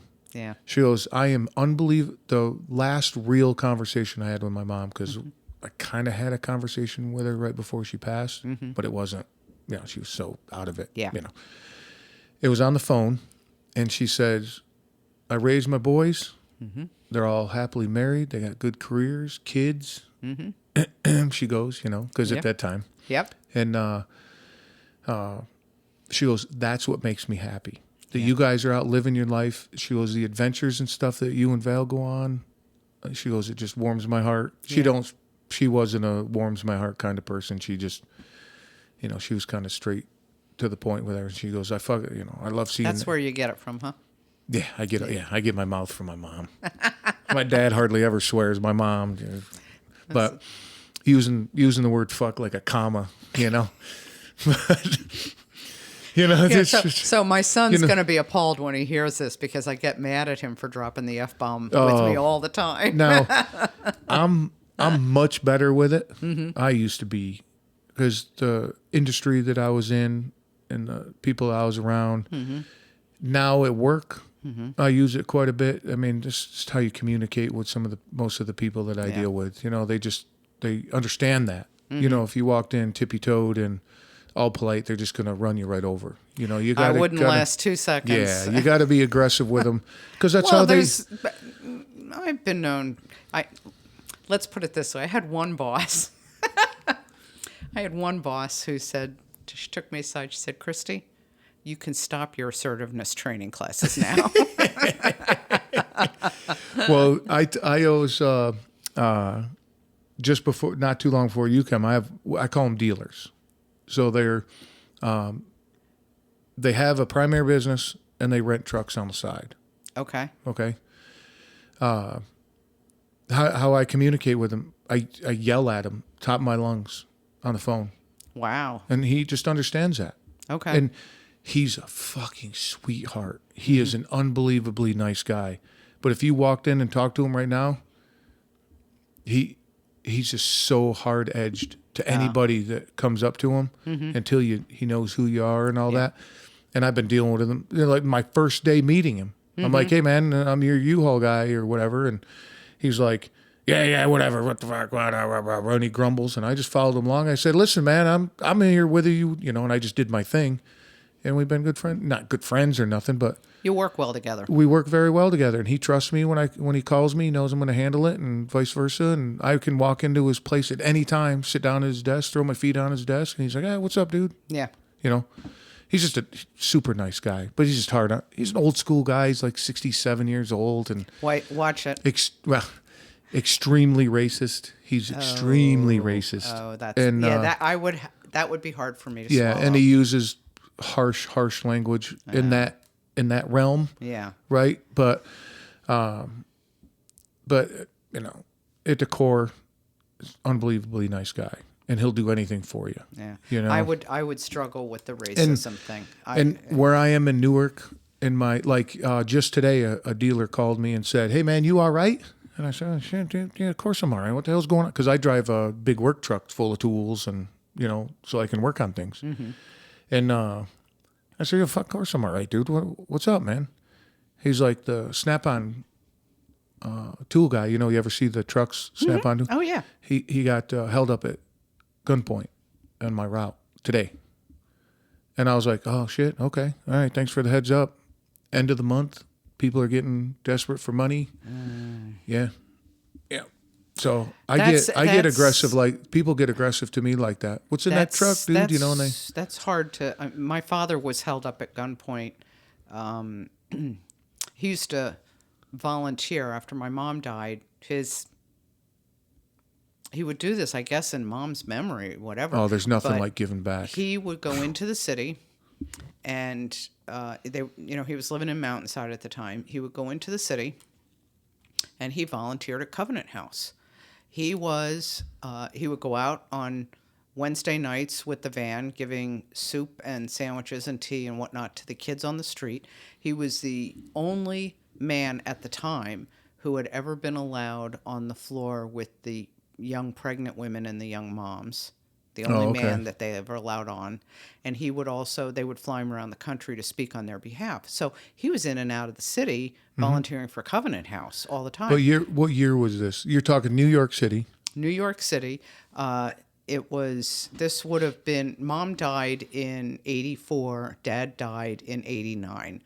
So probably his Late 70s, early 80s? no, would have been mid to late 80s. Okay.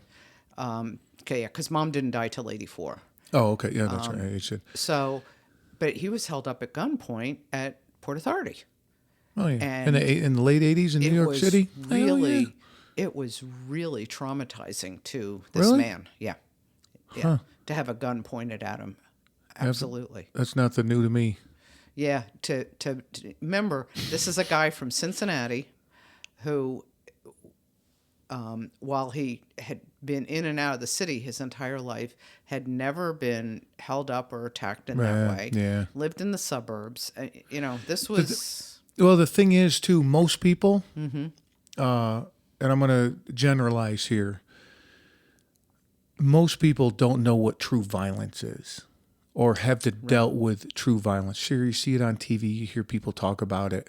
It's different than experiencing it. 100%. Yeah. I've, not military style violence, security and street.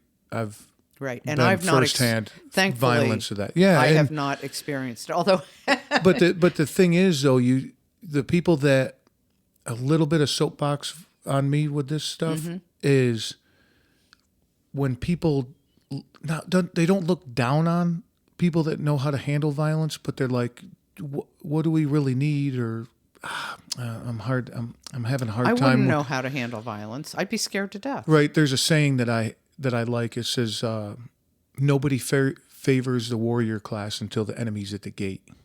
Yeah. So we can sit here and do what we're doing now and talk on this platform with no editing. We can say whatever we want, and it's going to go on the internet, and we'll be everybody fine. can. But we can do this because there's people out there that handle violent situations, so we can safely sit here and not worry about. You can walk to your car from this building. You don't have anything to worry about. And I wouldn't know. I wouldn't know how I would handle it until I was up against it. Right. And a good example, I used to teach martial arts for a long time. Okay. And if you were my student, you come in and you say, hey, we're going to teach you. All right, you're going to be my student. Come on Thursday night, whatever. I'm just throwing the numbers out here. Thursday night at 7. So you show up at Thursday night at 7. I say, we stretch and we talk a little bit and I show you some things. It's a half-hour class. In the last 15 minutes, I put gear on you and we spar. And the first thing I do is I hit you really hard. And just so you know what it feels like to get hit. Right. Either you can deal with it or you can't. Right. It's not that bad. It's okay. You're not this. I had 5 brothers, so I got hit a bit, but probably not in the manner you're speaking Right. of. Yeah. But the thing is, I wanted to be very clear that, because that's how I was taught. Yeah. I was in a bad place in my life when I started martial arts because I did it to get away from that. Ah. Okay. Right. I was using it to keep me out of or get me out of that trouble. Right. And I was looking for a place. I didn't want 50 people and we did 50 kicks, and I didn't want that. I wanted something kind of inclusive, and I wanted something that dealt with the arts part of it too, because it's a very beautiful art form. I don't care what, even like jiu-jitsu, when these guys are rolling around on a mat, it's beautiful. Gorgeous to watch. It's amazing, Yeah. right? And I met this guy, and he was like, yeah, I take very few students and this, that, and the other, and yeah, come over here and we'll try it out. And at that point, I was very used to violence, like all sorts of violence. And he did the same thing to me. Put gloves on, he hit me, and I just kind of looked at him. I go, the fuck is that? Because he didn't tell me what he was doing. He's like, He just did it. He was like, I think we're going to get along just fine. I'm like, you fucking hit me. Look, bust your... of course, I couldn't bust his skull till years later. Right. We had a sparring match together, and it went for about 40 minutes. Oh, that's a long time. Long time. And for like 3 days later, I pissed blood. Because the only thing that he could get on me was my kidney. Because he was all tall and lanky. Oh. And after that, and the next day I come in, well, it was 2 days later, I come in. he's like, you and me, we're not sparring anymore. We don't get anywhere. You know, we just beat the piss out of each other. Right. Super talented guy. I came in one night. It's a funny story. I came in, it's totally humbling. Because the art, if you got you think you're a fucking badass, go against somebody that knows what they're doing. Which specific art do you practice? Well, I don't anymore. Okay. Or did you at that time? Kenpo, and it's Kenpo, and Ed Parker style. Okay. So it was more of the arts. It was cool because, you know, you did forms and you learned about certain things. But it was more of, I'm just going to kick the shit out of you and get home as fast as I can. Okay. You know, that was the art form. You know, I want to inflict as much pain on you as possible, as quickly as possible, so I can get away from the situation. You know, we taught that obviously violence and fighting, nobody wins. Nobody wins. Right. But I came in one night just fucking pissed. Oh, I was pissed. And I slammed my bag down and I looked at him. I go, we're sparring. He's like, hell yeah, we are. And I had this like signature back knuckle. Like if we're sparring, I'd just back knuckle, right? And of course, he knows this. Okay. Right? So he knows, yeah. And I'm pissed. So he knows that that's going to be, you know, just I didn't have to telegraph it because he knew he was going to do it. And I throw this back knuckle and just fucking before I knew it. Now, this guy was 6'3", and lanky. And like, how tall are you? You're not that I'm tall. I'm 6 foot. Oh, you are 6 foot. Yeah. Okay. All right. But he's like, you know, I'm built like a barrel, or he's like a twig, you know, but strong. Fuck, that dude is strong. So I throw my back knuckle, and before I know it, he grabs my arm, jumps in the air, puts his legs around my neck, slams me to the mat, and puts me in an arm bar. I mean, like Just- that, yeah. just boom. And of course I still do a little bit. I rely on my, you know, because I'm used to having the strength I have, right? So he's got my arm bar in an arm bar, and if you know what I'm talking about, I'm trying to bend him, and it's not you happening. ain't gonna fuck it. He goes, dude, I'll break your arm. Yeah. And I tapped out, but yeah, it's very humbling. Martial arts, if you get around the right people, it's extremely humbling, and the education I got out of that, priceless. I have never met anybody who practiced, even for a little while, martial arts who has regretted it. No, that's Not ever. No, if you get the right teacher, sensei, whatever you call them, you know, whatever your practice deems necessary. But yeah, I just have some amazing memories from being in that dojo, and it was only like 4 or 5 people. How long ago was this? It was back in early 2000s. Oh, so this is long before we met. Oh yeah, I was out in Colorado at this point. Okay. Yeah, I wasn't back in Jersey. Yeah, and great That time. explains a lot right there. What? It was your Colorado time. Yeah, Yeah. a little bit in New York, but a lot of my Colorado time. That was Yeah. I did some crazy things, but yeah, it was a good time. You know, made a lot of money. Did you? Oh, I was making a lot of stupid money. Oh, Yeah, that kind of money. okay. Yeah, from different aspects, but you live and learn. You know, it was a great time. A buddy of mine that I'm still really good friends with. I'm driving down the road today, and my phone rings. I look at my dash, and it's my buddy back. He lives in Michigan now, but From Colorado? Colorado, and I just started laughing out loud even before I picked up the phone. Yeah. You know, I've met some amazing people through that industry. Still friends today. You know, What industry was that? bar and Oh, okay. and then All right. I did like private security and that kind of thing. So okay. yeah, a lot of different avenues Okay. got into, but worked in the bar and not restaurant, just straight up nightclub industry for a long time. Okay. Met some great people. But you're glad you're out of it now. Oh yeah, and it's kind of fun that people are like, man, you're 46 and you're having a baby, right? Yeah. And I see it, but I've lived 3 lifetimes. Yeah. Now it's time to. But don't we all? Don't we all? Most of us, anyway, have different lifetimes. Most of us, yes. And my tagline for the show is "Everybody's extraordinary." And everybody is extraordinary. I don't disagree with you. Everybody is. But let me ask you this, because I got asked this. Let me see how you answer this. Probably not well, if I think I know what's coming. If you truly believe that everybody is extraordinary, what about that dude that flew the jet into the World Trade Center? Okay. How would you answer that? See, these are the questions I get because I truly believe that everybody is. Yes, and I believe he was extraordinary. I believe he was misguided. By your beliefs. By my beliefs, Okay. absolutely. Yep. Yep. No question. I don't believe in.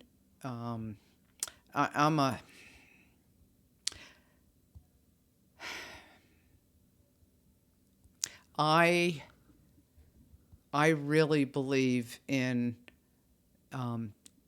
caring for people and taking care of life. I'm anti death penalty. I believe that the only time we have the right to kill somebody else is if it's in self-defense or defense of somebody we love that's incapable of defending themselves. So if a guy shows up at my door with a gun aimed at me, I have the right to fight back? Yeah, I have the right to fight back. Yeah, 100%. I agree with that. So yes, by my belief system, he was clearly wrong and misguided. That doesn't mean that in some way, shape, or form he wasn't extraordinary. See, I like how you said that because, again, I get questioned on that tagline all the time, and that's why I made that tagline, right? To bring up conversation like we're having. Right. When I say everybody's extraordinary, that doesn't mean they're extraordinary every day, everything they do. No. They do extraordinary things, and I use extraordinary in the positive. Right. Right? Was he extraordinary in the negative? In some people's belief, yes. Is there evil in the world? Yes. Yes. His family, back wherever he's from, I'm going to assume that they believe he did an extraordinary positive thing because there's evil in the world. And they could very well believe that. You know what I mean? We're saying, but his family thinks we're evil. Yes. We say that he's evil, right? So you gotta get out of the closed mind loop. And I knew that. I just had a feeling that you would believe that, and that you wouldn't. Everybody has something about them that is extraordinary. Everybody is capable of extraordinary things in their life. Now, do you execute that extraordinaryism? I don't know if that's a word, but I just said it. So, but right. I mean, okay. And then I use an example of, again, I drive, I have to use examples in my life because I can talk clearly about them. In my route where I go, just about every corner, somebody's hitting me up for change right? And somebody asked me, is that lady extraordinary? Absolutely. Oh my God. When I was, has to be to navigate her world that she's navigating. Could you do that? No, I couldn't. Right. When I was working with homeless families and people living in poverty, you talked about, do I know violence? And at one point I was going to one of the houses. I managed a transitional housing program for homeless families in Elizabeth. Okay. And I was going to one of the houses. It was this beautiful sunny day. And I'm like, I'm going to walk over there. I mean, it was, it was probably half a mile away. And one of the women I worked with, who happened to be a woman of color, looked at me and said, "Oh, Christy, you are the wrong color to be walking over there. I'm going with you," she said. She was afraid this doesn't work over there. Right, this doesn't work when you're walking from here to there. That's why you drive from here. So we walked that day. But at the same time, when I think about the homeless families I worked with in Elizabeth and later in Middlesex County, these are people, some of the hugest amounts of gratitude that I witnessed were from people who were in a homeless shelter. Yep. That's extraordinary. Yep. And my question when I hit people with that is, could you do it? Could I do it? Well, no, that's what I'm saying. Could you have that kind of I don't know. attitude in that situation? I have found a great deal of gratitude in some of the most difficult times in my life. I've never been homeless, though. So I don't know the answer to that. Yeah. Now, I don't know the answer to that. And again, with my job, I see the absolute best in humanity. Yeah. People will go out of their way. Yeah. Will do very nice things. I also see The worst. 100%. Right? So now with this show and with my tagline, it gives me a lot of experience to see that and go, okay, what makes this guy extraordinary? He just tried to rob me, or he just tried to rip me off. Rob, I don't want to say rob because he didn't physically try to rob me, but he went through a transaction and says, no, I didn't do it. They try to get, they just try to scam stuff. So now I go, okay, what makes this guy extraordinary? And you may never be able to find the answer to that. Exactly. Thank you for telling me that, because that's exactly where I was going to go. Yeah. I might never know, but for somewhere, somehow, he does acts of being extraordinary. Yeah, absolutely. And I just because we don't witness it doesn't mean it's not there. Oh, I love that saying. That's a good way to put it. And I'll like run through scenarios in my head, and of course they're just scenarios. I have no fact to back them up. But I'm like, what happens if this guy, his wife is at home in a wheelchair, and he's trying to get medication for her, and every dime counts. Yeah, you know?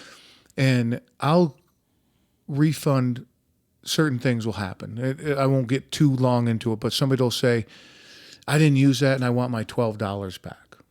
Okay. And they're going through the roof, like over $12. Now to me, sure, $12 is $12, right? But I'm like, damn, dude.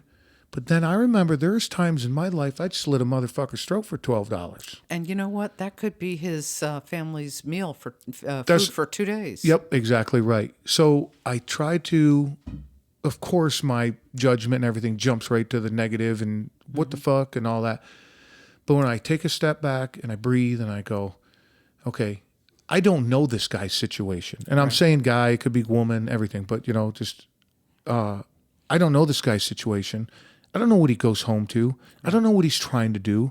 Maybe, he's moving around because, there's just endless scenarios that you come up with. But I don't have nothing to back the scenario up, so I can't, But I try to see something in everybody like that. Yeah. Because I honestly believe us as humans, we want to be good and we want to do good things. And then there's outside pressure forces that drive us away from that. And there are different ways that we learn from different people. And if we're influenced by people who make, for lack of a better word, bad choices, that's going to affect how we make our own choices. Right. And going back to what I was saying, a projectile's going in a straight line, and that choice nicks it a little bit. And then 10 years from now, that's the choice you made because that's what happened and it put you in that path. Yeah. Right? And I've made some pretty lousy damn choices in my life. You know what, though? Experience comes from bad decisions. Yeah, it does. And I got have a hell of a lot of experience. Oh, man, I'm the most experienced motherfucker around here. But yeah, that's, and choices too, that's another thing that I like to talk about is, if somebody makes a choice and you see that, you're dealing with a very small amount of information. Oh. They're dealing with... minuscule. Yep. They're dealing with all their information. And apparently, with the information they have, they made the best choice. Right. Because now Which doesn't make it right. Correct. Necessarily. No, I agree with that. But with the information, at that moment, I'm going to make this choice. And when you say you shouldn't have made that choice, you're relying on information you have that affects your decision-making process, but you're not in that decision, right? You're not in his situation. Right. So it's just crazy when somebody will say, I wouldn't have made that choice. How the fuck do you know? Right. You weren't in that situation. You don't have all the information that he has at that point. Right. And to say I wouldn't have made that choice is correct, because you wouldn't have made that choice based on your experience and your information. Right. Yeah. But that person has a whole set of different experiences and thoughts that they're making that decision on. Right. Yeah. So I like to dive into that and talk about that once in a while, because it just brings it to the light. You know, when somebody cuts you off in traffic, dude, I don't get mad at that anymore. No. You know, I'm like, and I get scared sometimes because they cut me off so close. On the way over here, there was a guy that passed me on the left to cut over 3 lanes to get over to the exit. Now there was nobody. That's called a Jersey sweep. Yeah, but there was nobody behind him in all the other lanes, and he cut so close in front of me. I was like, holy, Yeah, I see. It was scary. Because I have a big rig. When I say rig, it's 17 feet and, big work truck. A little bigger than my car. A little bit. And I'll sit at a light, and it's a red light. Cars will come around on the shoulder, look both ways, and then run the red light. Oh, God, yes. I see that all the time. All day long. Yep. And I'll be doing 30 miles an hour in a 35 zone because, again, my truck, I try to keep safe. And they can't pass me on the left because it's a city street. They'll pass me on the shoulder. At 50 miles an hour, they'll go, and then they'll cut right off, and then they'll flip me off. And I'm like, what the hell? I hate to tell you, it's not just Jersey drivers. It's the ones from New York and Pennsylvania, well, too. You could say that anywhere in the world. Yeah. If you're stuck in the middle of Minnesota, they're probably saying the same fucking thing about the drivers there, But we say it because it's right here in front of us. It's the information we have, and that's the decisions that we make, right? But it's nuts, man. People are, you know what people are? What? People. Extraordinary. Oh, yep. They are. Everybody is. I 100% agree with that, and I'll have a conversation about that any time. And as I said before, everybody has beauty. I believe that with all my heart. Yep. And another tagline that I use is, everyone you meet knows something you don't.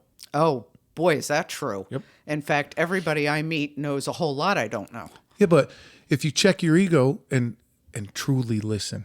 Yeah. Now, we all think we know how to listen. God gave us 2 ears and 1 mouth Use for them a in, reason. Yep.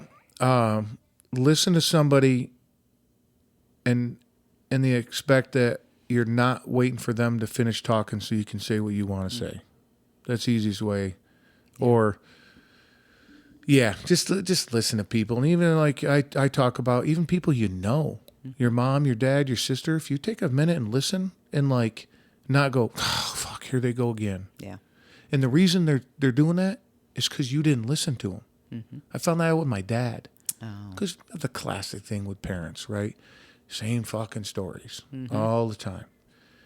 So he would get into a story, and in my mind, I'd go, oh, here he goes. I love my dad to death. So that's... oh, here we go again. And this, I'm thinking this. And I'd tune him out and he'd talk, right? When he would start those stories and I would truly listen to him, I'd never heard the same story again. They were different every time, weren't they? Yeah, but because I took it away from him. Yeah. He's like, well, he heard that? Okay, cool. All right. But he was telling me over and over again because I wasn't listening to him. Yeah. So, well, I guess it's a shameless plug about my merch, but I put everyone you meet knows something you don't on a coffee mug. I know. Because do you have your merch here, or do I have to buy it online? It's as of right now, it's print on demand. Because okay. I don't want to. I don't want to fill my apartment with that kind of stuff, right. And then you get a run on large shirts, and now I don't have any large, but I got a bunch of mediums. Right. So that type of thing. But I love your merch. Thank you. I Thank you. totally love it. The Yeah. Waltisms, right? Yep, absolutely. Yep. The last episode of Off the Cuff I just put out explains the Waltisms and why I have them on merch and why I say them. And, you talk about your dad, but sitting down and talking to your dad, that's how all this started, isn't it? Yes. Well, he was a big inspiration. Yeah. I talk about, because people are like, kitchen table, what do you cook? Oh, fuck, cook nothing, dude.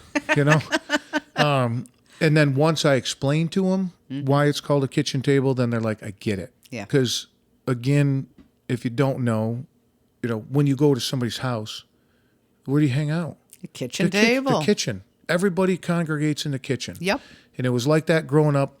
And the little narrative that I use now is, and it's true,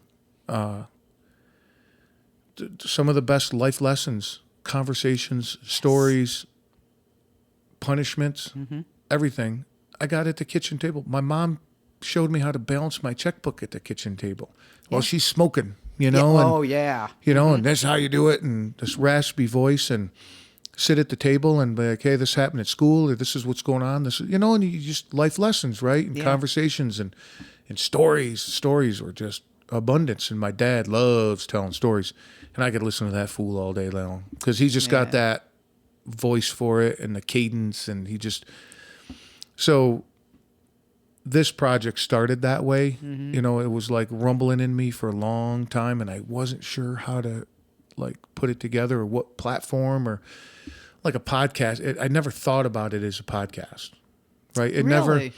No, because with the video company, I did a lot of public speaking. Right. And I loved talking. I just love talking. As people are like, fuck, I can tell. But but when I was done with the video company, talking, there was something missing. I get off the stage and there's something missing. I was like, man, that's something. I'd like that. Energy. I'd like the energy from the people, and I feed off your energy, and we're sitting here talking, and that's why I like to do them like this. I got a couple coming up on Zoom because of they're in different states and stuff, and I have the opportunity. But in the past, that would have been a road trip. I would have done that in a heartbeat, and I got some really cool things coming up. But anyway, and then Val, we love the moth. I talk about. Oh yeah, that's cool. I talk about it all the time on the show, and people have heard it before. But our go-to is the moth, and that's storytelling, right? And they have these things called Story Slam, and where people, when you listen to the moth on the podcast, those people are at a Story Slam. There's an audience. That's called a Story Slam. Gotcha. And Val took me to Story Slam on a surprise date, and I didn't know I was going to tell a story. Oh yeah, you guys used to surprise each other with still dates. Do. Oh, do you? Yeah. Keeps things alive, man. Okay. Yeah. That's pretty cool. And they called me up and they're like, you don't know you're going to tell a story? Fuck no. I don't know. They're like, you didn't rehearse? I'm like, I lived it. Right. And I've lived any number of stories. But it was just a great night, Okay. And then we got done with that, and I was like, and it was just like a bulb went off. I go, that's it. Just like sitting at the kitchen table or congregating with friends, in the kitchen, there was no timeline. Right. There was no subject matter. There was nothing of that. You just talked until you were done talking, or everybody got tired of everybody's conversation, everybody left. Yeah. Right? So I said, I was in a little job for a little while before I got into this career, kind of transition, right? And I had time off at Christmas time. And for 4 days, basically, I went to the gym in the morning and didn't put pants on for the rest of the day. So I was just hanging out. And that's when a lot of creativity happens. Yeah. When you're not thinking about everyday life, right? And I was laying just in the middle of the night, shot bolt up in bed, and snapped my fingers and pointed into the dark. And I said, everybody's in the kitchen. Yeah. And I said, holy shit. Everybody is in the kitchen. Yep. So I got out of bed, and we just had a table in our living room. This is the way it was set up. I sat and made a bunch of notes, and 2 months later, this thing started. Pretty cool. Yeah, and I got like 50-something episodes. I got a bunch. So what I'm doing now is by the time people hear this, our baby would have been born. It won't come out until after the baby's born. So what I'm doing is I'm piling episodes. Okay. So once the baby's here, You can be dad for a while. I can be dad and take a couple hours each week and post these and yeah. and obviously I don't want to have a ton of people at the house right away when the baby's here and all that. Not right away. So that's what I'm doing with it. It's time to get to know your new child. Well, that's what I want to do. I want to take all that. I don't want. So I'm working really hard, like the merch store, getting that up and running, and I got some other things that are coming up that I want those things set, done, and now I can just maintain it. Right. So on the internet, the momentum is still. It looks like nothing ever changed. Right. Obviously, now if you're listening to this, you know what's going on. But Right. So episodes still come out every Sunday. Posts are still coming out. Yeah. And I'm setting some things up so I can schedule posts and do all that so I can take care of the baby and my wife. Do you still photograph? Just with my phone. Oh, you don't have a real camera anymore? No. Oh, well, you've got a baby coming. I know. I'll just use my phone because it's just easier to. I know coming from I know you're my hardcore. God. You're hardcore. I know Really? you're hardcore. Really? No. But the thing is, though, my artsy kind of thing comes out. Even my posts in the gym, if you follow me on Instagram, yeah, right? but are you printing the damn pictures? No, the only thing we're gonna do. We ordered a album, Okay. and we'll print. We're gonna get a physical album for the baby, and Okay. we have pictures, physical pictures that we took pictures of and got rid of them. Over the years, we've done that because I just don't want stacks of photo albums. I don't want that. Oh, God. I know. I'm not a purist anymore. But No, you're not. No, but but we here's the wanna thing. get a- Here's the thing. We don't know where technology's going. Just because you've got it on some disk somewhere now. right, like a floppy disk, right? Yeah. So, and people are like, "Oh, the cloud and Facebook's never going away." I'm like, "Yeah, you should have Yeah, said that well, about fucking yeah. whatever, MySpace or whatever they called it, right?" Yeah, MySpace, I think, is... Right. So yeah, it constantly changes. We'll put that on a hard drive, and as it, stuff goes, I mean, we just gotta. You need... Please. But we are make gonna artwork with your new baby Oh, and you the that you can put on the wall. oh Please. the creativity that'll come out of this household between my wife and me and the baby. Oh, it's Okay. endless. Okay. Look how creative my wife is. I know, but that doesn't mean, I want to... The next time I come here, I want to see... Oh, there'll be shit all over the walls. Good. Yeah. Good. But we do want a physical book of. Yes. We've. And I agree. An album is, you're still printing. So that's a good thing, too. Yeah, we'll print those and make an album because we want, our child's 4 or 5 years old, put a big old thick photo album in their lap and start Yeah. flipping through. Who's that? That was you, and that kind of My thing. mom made scrapbooks for years. Yeah, well, my mom. Oh, And not the kind of scrapbooks people do now. Remember, I'm 63. Yeah, They didn't right. do that kind of No, scrapbooking my mom- back then. okay. But cards and photographs and mementos. Yep. So, yeah, I've got pictures of me when I was an infant all the way through Yep. high school. And My dad always was taking pictures. Yeah. Nonstop. that was my mom. My mom had photo albums like you wouldn't believe. The classic ones, like a 3-ring binder, those ones. Yep. For a little while, she got into the real crafty art stuff, like you go to Michael's and get the little. Yeah, no, Mom She never did that. She got a little bit into that. But a crazy story about photo albums. So in Colorado, they were in Colorado Springs, living in Colorado Springs, in the forest fires. Out of the blue, the Forest Service came and said, "You got to get out." Told my mom and dad, "You got to go right now. Nope, no time to get anything. You got to go right now." So they leave, and my mom calls my brother Mike and I and goes, "We got got basically evicted because of the forest fires." And I was like, "Oh shit, Right. what do you need?" Yeah. And all she went was photo albums. I go, "Got it." Yeah.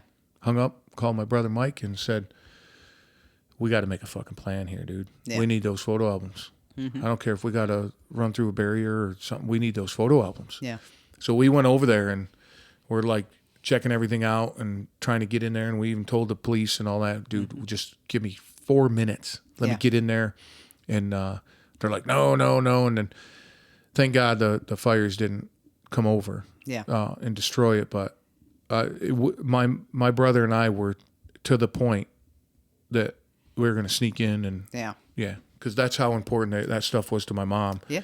And my mother was the artist. My mother, she studied actually interior design in New York City. This girl from Cincinnati, and she had been. I still have a piece that was drawn by Sister Elizabeth. I don't know Sister Elizabeth's last name, but she was the nun who inspired my mom to follow her artistic bent. And where was I going with this? Oh, so my mother was the photographer. My mother was always taking pictures. No, my dad was the... And there aren't a whole lot of pictures with my mom in them. And in fact, there was only one family portrait that she was actually in before the time I got married the first time. Then we had other, she was in some of those. But she was always taking pictures. And so we have photo albums upon photo albums upon photo albums. But one of the really cool things she did, and this was a couple of years before she died, was she went back and made copies. So we had neighbors that ran National Color Labs. There were 3 brothers, the Rothbard brothers. And Abe Rothbard lived catty corner to us. And my dad partnered with them to start a timeshare business.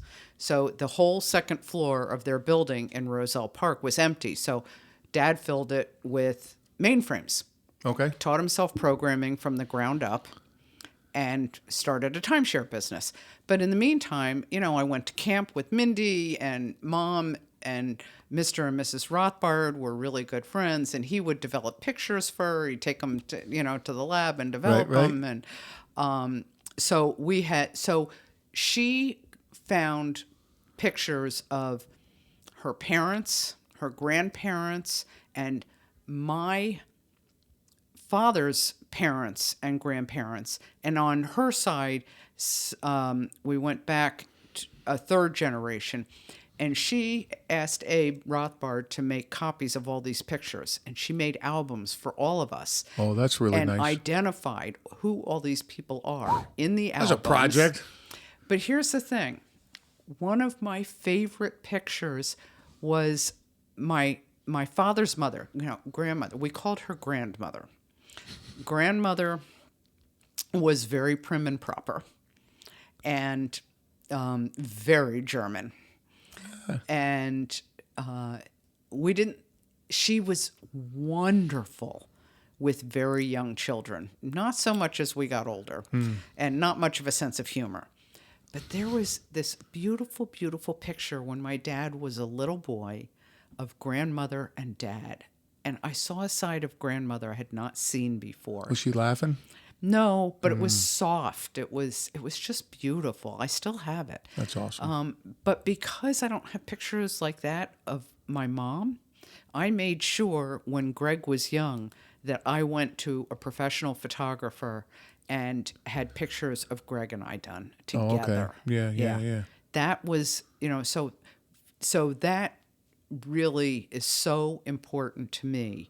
And that's what, of course, as you can see by the faces I was making at you, it is what I want for other people too. Well, I want them to have that beautiful artwork of the people they love. Well, the thing too was I agree with you on that. And going back to our child being, 4 or 5 and having a physical book sitting in its lap, not just a electronic device swiping, looking at pictures. Yes. The creak of the pages, the smell of the plastic. Yeah. I want that. I think there's a lot of value to that. There is, because they don't just disappear with the flick of a finger. You're right. I used to be extremely nostalgic. I'm getting away from that as I get older. No, see, I get more Do you get more? Yeah. I have a, it was funny when Val and I met and we moved in together. I have this underlining rule, principle. It's not really a rule, but principle, I guess. If you don't use it in 6 months, gone. And I don't disagree with that. Well, unless it's, winter coats, the cat, Yeah. and, and Christmas decorations. There's certain things, right? There's an asterisk to everything. But, man, if you're digging through something and you're like, oh, man, this is really nice. Okay, when's the last time you fucking used it? Yeah, and I tend to hold on but to pictures things. are different. Pictures are different. Yeah, but even, there's other things that I hold on to. And what's interesting is everybody says, oh, your kids aren't going to want any of this. Well, when Peter and I moved and downsized, I went through lists of things with Gregory because I wanted to keep what he wanted. My mom did the same thing to us. And get rid of what he wasn't interested in. The guy wants everything. He wants it. And because there's an attachment there to both people he knew and people he never got to know. He was only 5.5 months old when my mom died. The thing is, too, like my mom called and said, do you want this, this, and this? And what do you want? And you can't have this because this is going to such and such, and she went through that phase, too. And I have a few things. I got rid of a lot of things that I got from her. But there's some things I'll show you when we're done. Okay. Because they're really cool that I'll never get rid of. Yeah. And because when I look at it, it just makes me emotional. So I'm like, oh yeah, I'm keeping that. Yeah. But I had so much stuff, and Val and I went through it. I'm like, nah, get rid of it. Nah, get rid of it. That'll bring joy and value to somebody else. Yeah. And I think my mom would appreciate that. We did get rid of a lot of stuff when we moved into the apartment. We got rid of a lot. Yeah, it's not sitting in a box somewhere just because it's hers and she gave it to me. No, if I gave it to, like, say I gave it to you or you found it, now you display it above your kitchen table or your countertop or something, and it's like, no, that's what it's meant to be. Right. Yeah. But damn. Mm-hmm. You know how long we've been talking? No. See, you're not supposed to. Holy shit.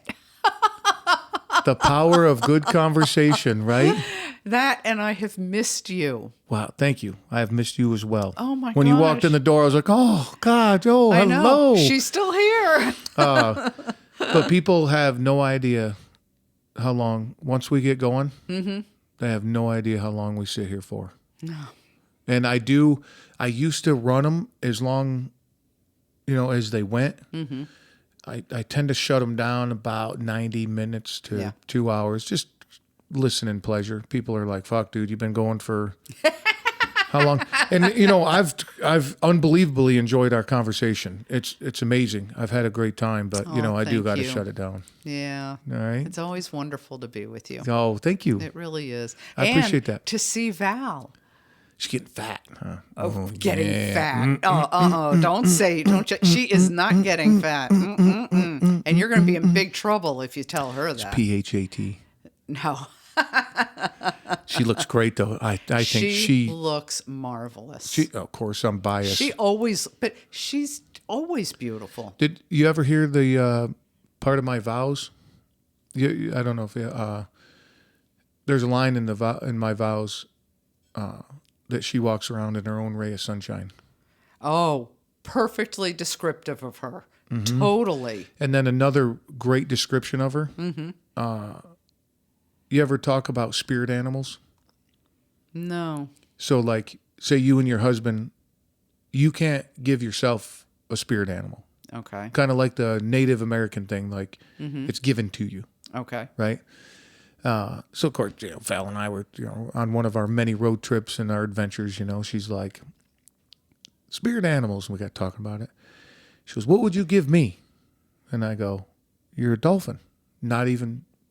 Never thought about it before, but in that blink of an eye. She loves the water. Okay. Loves the water. She's incredibly graceful. Yep. And two reasons, dolphin.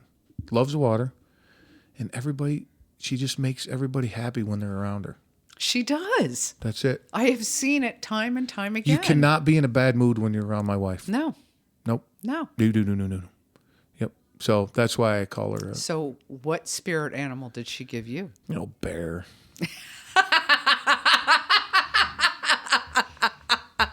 And I said, why is that? She's like, duh. And then she elaborated a little bit, said that you look all big and mean, but you're a big softie. And she's right. Yeah. But she's absolutely right. so she said, you look all big and mean, you're a big softie, but if put in a situation, You'll fight. You don't want to be around me in that kind of situation. Right. Yeah. So that's what, but she goes, most of the time, you're just a big softie. Yeah. And then she rubs, she'll rub my chest and stuff, and she'll go, but you're my big softie. Yeah. Yep. So and then she uses me as a jungle gym. Not as much, obviously, when she was pregnant. Yeah. Did you ever know that?